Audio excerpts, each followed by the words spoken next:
Peter Chambers.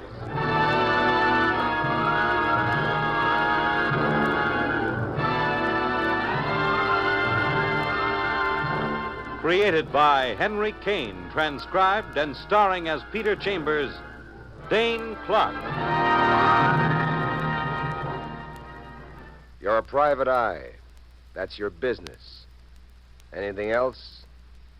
That's for laughs.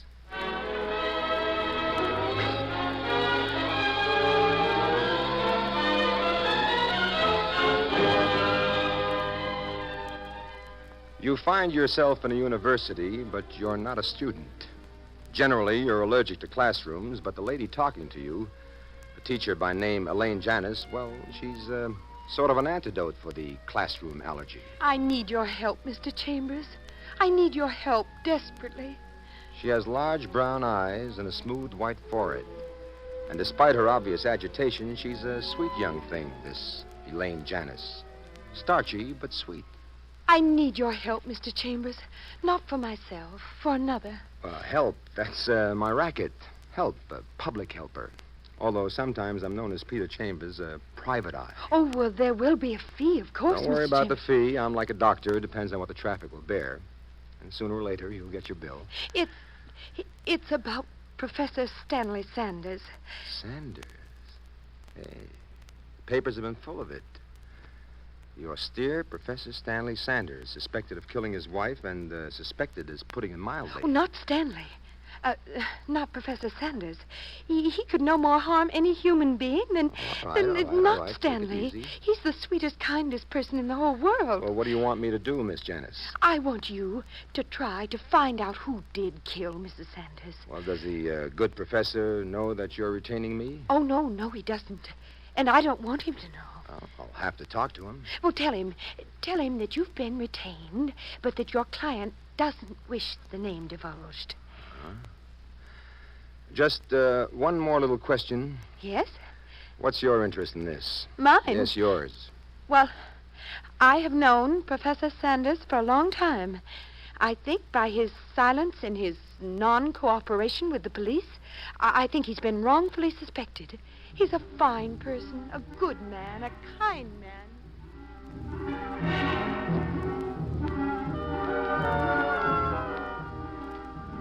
Professor Stanley Sanders lives in a suburb at the edge of the Bronx. You drive up there and you find a modest, neat little house. Yes? Yes, Mr. Chambers? The professor's a young man, sandy-haired and straight-eyed. Yes? What is it, please, Mr. Chambers? Well, I'm not here as a student, Professor Sanders. No. What are you here as? An investigator. Investigator? Are you from the police? No. I'm a private investigator. I've been retained to, look into the death of your wife. I'm sorry, Mr. Chambers. I don't know who retained you, and I don't care. But I've told the police what I know, and that's that. There's nothing further I can add. Professor... Now, if you please, I'm a very busy man.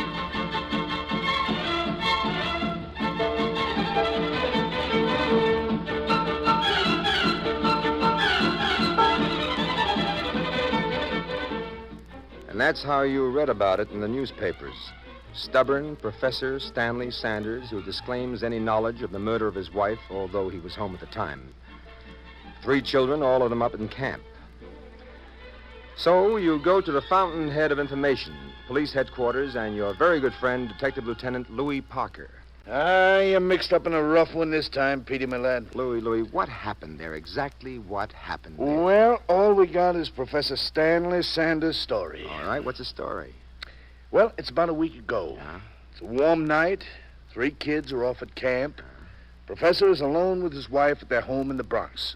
Now, he's wearing slacks and a sweatshirt. Look, Louis, I'm not interested in the sartorial Well, effect. be interested. Well, why must I be... Because it's got a bearing on the case. All right. All right, okay, all right. Okay. Well, about 10 minutes before the murder happens, Professor Sanders is seen strolling outside in the slacks and the sweatshirt. Then he goes into the house. The rest is his story. All right, what is his story? The wife was in the kitchen. He went upstairs, the bedroom, to read.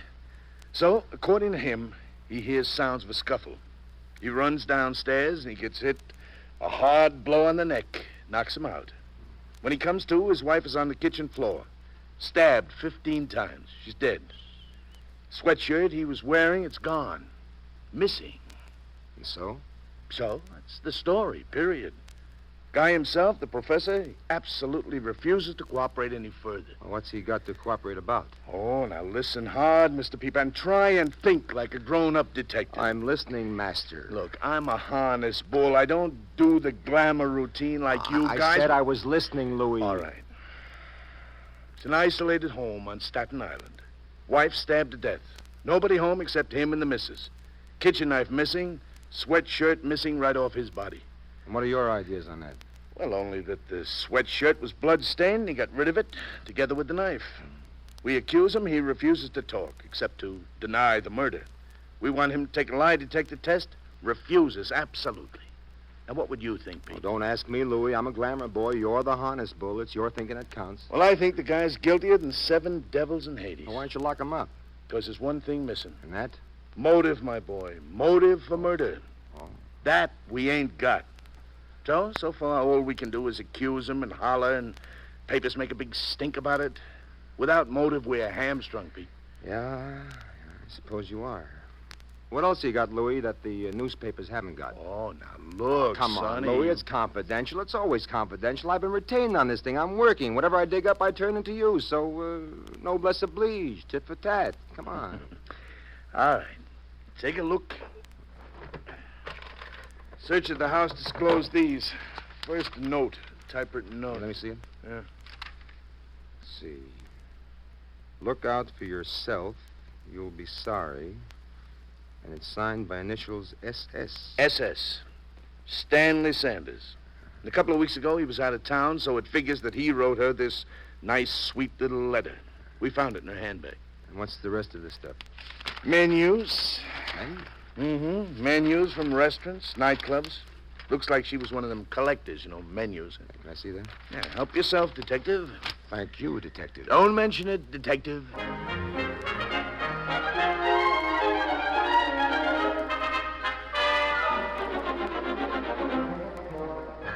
One of the menus sort of tickles at you.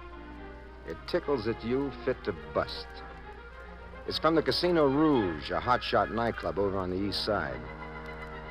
So you take your leave of your beloved harness bull, but you're too early for the Casino Rouge, so you try Professor Sanders again. There's absolutely nothing I can tell you, Mr. Chambers.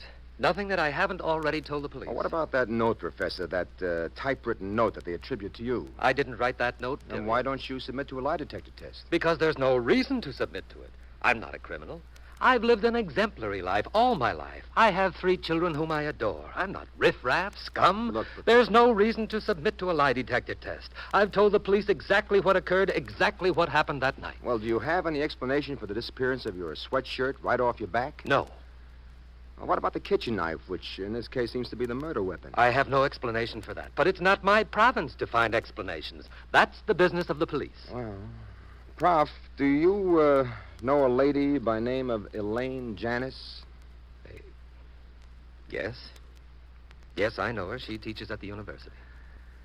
Look, Professor, how did you get along with your wife? Was there any... Mr. Chambers, I consider that an impertinent question and one that will end this interview right now. Good day to you, sir, and please don't trouble to come back.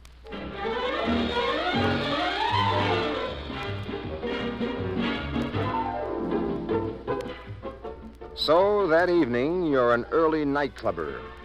Casino Rouge goes into action late, but you're early.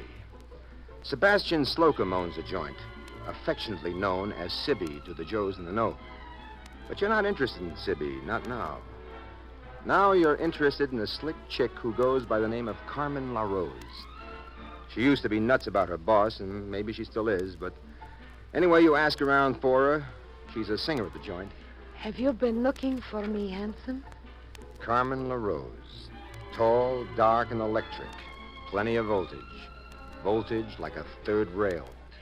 I hear you've been asking around for me, Petey boy. Yeah, I've been asking around. Tell you something, kiddo. I've been asking around for you. Like how? I called your office a couple times when I got the chance. Well, who's been stopping you? Nobody. And what do you mean when you got the chance? Sibby, he's been close to me, so close to Yeah, me. and you hate him for that, huh? Yes, I hate him. I hate him. I called you, but you are not in. I've been working on a case.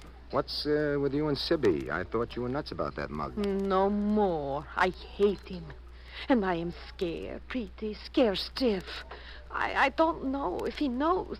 But I thought... I don't know if he knows. You don't know if I know what, my little Boyd? Well, how you doing, Sibby, my little Boyd? I don't like you in my place of business, Snooper. Me, Sibby, my little Boyd? I don't like no coppers in my place of business. I'm no copper, Sibby. To me, you're a copper.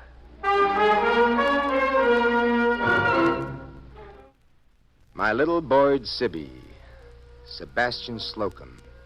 6 feet tall, Latin type, lover type.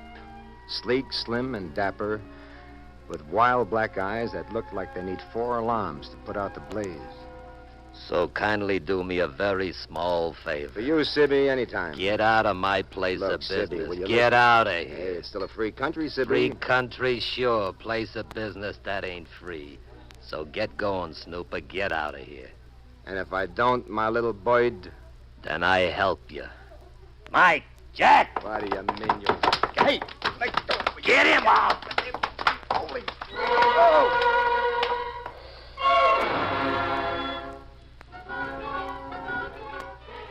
Have you ever been bounced out of a nightclub? Happens to the best of people. Makes you a member of a very select circle. Anyway, you get up and you brush at your clothes and you have a small debate with yourself. Do you go back and break up the joint, or do you keep punching at your business? You have a tough tussle with your alter ego, but business wins out. So, once more, you go where you aren't wanted, to the home of Professor Sanders. But there you learn that he's been picked up, arrested for the murder of his wife. So you hightail it down to headquarters, and you're ushered into Parker's office, and there they are. The good lieutenant, the professor, and what do you know? Elaine Janis. Okay, Pete, we got the whole story. We even know that Miss Janis retained you to help our professor here. Well, you said you didn't have enough on him, Louis, until you had a motive. Which is what we got right now. Plenty of motive. Like what? Like love. Love? Mm-hmm. That's motive for murder? It is when you're in love with the wrong party. I had to tell them, Mr. Chambers. I had to talk. I couldn't hold it any longer. Holding it back was... Well, it was like lying. Yeah, but you don't... And they should know everything. They should know the truth. Truth? What truth? Dear Professor Sanders and dear teacher here are very much in love. Professor asked his wife for a divorce. His wife refused. Good enough, Detective? Do we have a motive? You see, he didn't do it. I'm perfectly confident. And I want you to know everything, but he didn't kill her. You want to talk, Professor? I've told you all I intend to tell you. I'll add that I did ask my wife for a divorce and that she refused. But I didn't kill her. As to that, I've given you all the facts. Now, are you in love with Miss Janis here? I am, and I would like to marry her, but I'm not a murderer. I have 3 children, and it's my intention to try to save them from any possible scandal. Is that why you wouldn't talk? I didn't kill her. That's all I have to say, except I should like to call my lawyer. You don't need a lawyer to answer the simple question.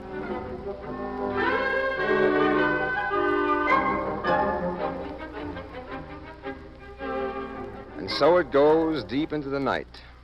They put the grill on Professor Sanders, but he clams tighter than a teenager's evening gown. And finally, when Parker throws his hands up in disgust, you get out of there. And where to? Casino Rouge. You owe a debt there. Your dignity's been bruised, among other things.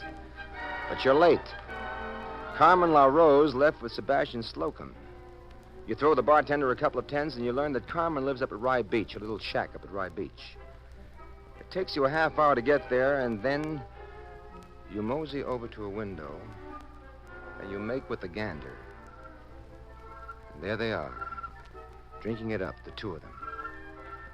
The window's locked from the inside, but you can hear. Nothing, Sibby. I didn't see nothing. I don't know what you're talking about. You can tell me, honey. I don't care if you saw.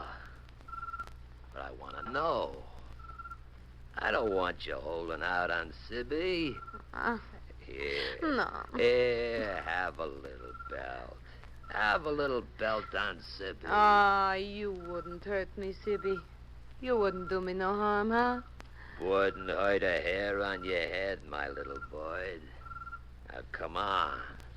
Loosen up. Oh, Did you tell me that night? yeah. Yeah, I did. I was crazy jealous, Sibby, on that phony society dame. You were a toy to her, a plaything, and you were thinking she would divorce a guy for you. Shut up. Okay. I'm shutting. Don't ask me no more, Sibby. No more. I don't want to talk no more. I didn't see nothing. I don't want to talk no more. Don't you worry, my little Boyd. You ain't gonna talk no more. Never. The guy pulls a knife that looked like it's a foot long. You go into action. You crash the window, and you are in action. He's tough, but he's not tough enough, and when you're finished... He's stretched out, cool and comfortable, and nobody's going to hear from Sebastian Slocum until he gets dialed in. But meanwhile, you've got Carmen LaRose on your hands, and I mean on your hands. Hold me, Petey. Kiss me. Carmen. I am afraid. Hold me, please. Hold me. Easy does it, Carmen, girl. Hold Take it me. easy. Kiss me. What's going on here? Kiss me, please. Look, Carmen, my little boy, this isn't the time. It's not the place. Not... It is when I am frightened. When I am frightened, I am like a little child. Yeah, Please, but- kiss me. Please. Okay. And now, Yes. talk it up, sister. Oh, yes, I will. Once I love him. I thought I love him. No more, huh? No more. He is like Tomcat. Women, he does not care. Anyway, this one came. This one, for once, he is entangled. A society thing. This professor's wife, this Mrs. Sanders. Yeah. She lead him on. She lead him by the nose. She is one to enjoy, but she does not become entangled. So then Sibby talks to the wife, and she laughs in his face. She says she is happy, protected as a married woman. So? So later on, he types note to her from Casino Rouge office. He thinks I do not see it, but I see it. I see a threatening note. And she comes then to the club. And again she laugh at him. She laugh right in his face. And then? Then last week he goes there.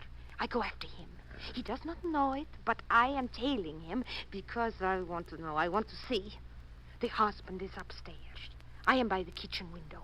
They fight, they argue, and he kills her. Butchers her with kitchen knife. The husband comes down the stairs. Sibby wait behind the door, slugs him. He falls near her. There is blood on his shirt.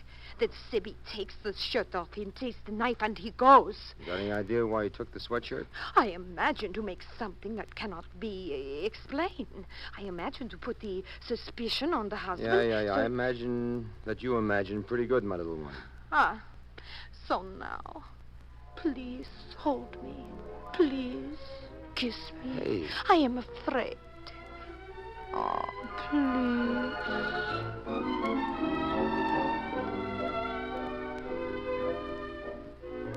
And so once more, you're at police headquarters.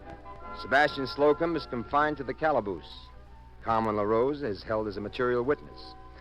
And Professor Sanders, free as a lark, is in Parker's office with Elaine Janis. And you're listening. Professor, I don't get you. I simply don't understand He you. is a good, dear, fine man. Yeah, but he almost got himself fried in the hot seat clamming up like he Oh, did. there are all kinds of people, Lieutenant. Yeah, there certainly must be. Scandal, Lieutenant. I shudder at it. I have 3 children. So you told me over and over and over. Let me give you a little background, Lieutenant. My father was a minister. My mother a devout woman, a social worker. I was brought up very strictly. I am, in essence, an old-fashioned man. So? You knew about Slocum? He came to you to ask for your okay for a divorce. Why didn't you tell us? Scandal again, Lieutenant. Bad enough she was dead. I wasn't going to heap scandal upon scandal. My children, my community, my students. Oh, what a guy. Yes, he's the dearest, finest Yes, person. but not taking the lie detector test, holding out on your affection for Miss Janis here, and holding out on that Sebastian Slocum thing and that note, the typewritten note. Weren't you worried, man? Not for a moment, Lieutenant. As I said, I am a devout man. I knew that one way or another, truth would out. Yeah, truth would out. thanks to the crazy operations of this crazy private eye. Thank you, Louis. Well, then, Lieutenant, may we go? And peace go with you, Professor. You're quite a guy. Bye, Miss Janis. Bye now. Thank you so Mr. very Chambers. much. Thank you We're very going to be much. very happy, you know. Bye now. What a man. Yes, sir. There's a certain simplicity, a certain integrity. You got to hand it to him. Yeah, I suppose you have to. All right, now let's get to you. What sent you off to that Casino Rouge? Well, you did, Louis. Me? Yeah, you. Well, like how? How did I send you? Well, maybe I'm a little bit of a rounder, more than you, let's say, but I knew that the Casino Rouge was owned by Sebastian Slocum. So? What's that got to do with it? Well, that note you showed me. Here, let me see it again. I'll show you. Yeah, sure. Here you are. See, it's a typewritten note. Mind you, a typewritten note. Mm-hmm. Now, it reads, "Look out for yourself, you'll be sorry," and it's signed by initials SS. That's right, SS, Stanley Sanders. Professor Stanley Sanders. Also, SS for Sebastian Slocum, which it turned out to be. Well, how in the heck did you know that? Psychology, Louis, psychology. First, ask any married man in the world. If he drops his wife a note, would he type it? The answer is no. Plus, and this is even more incontrovertible psychologically... Well, never mind. What husband in the world would sign a note to his wife by both his initials? Yeah, you got a point there. A husband would sign by his first name, perhaps even by his first initial. But think, no husband is that formal with his wife. Both initials. It just didn't figure psychologically. And that plus the menu from Casino Rouge plus SS owns Casino Rouge. Yeah, and it sure tickled me, Louis, in the right place. Look, pal, can I say something? Louis, you can say anything. Well, for once, I'd like to go on record with a statement.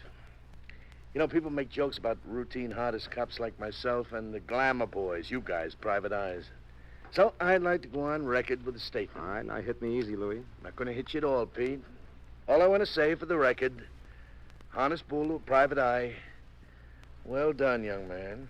Very well done indeed.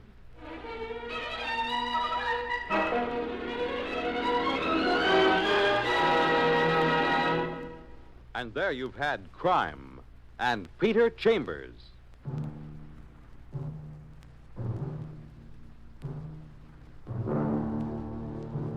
Dane Clark was starred as Peter Chambers. Crime and Peter Chambers Transcribed was created and written by Henry Kane. Others in the cast were Bill Zuckert, heard as Lieutenant Parker, Mary Patton as Carmen, and Bill Lally as Dr. Shepman. It was directed by Fred Way. This is Fred Collins, inviting you to tune in next week, same time, same station, for Dane Clark in Crime and Peter Chambers.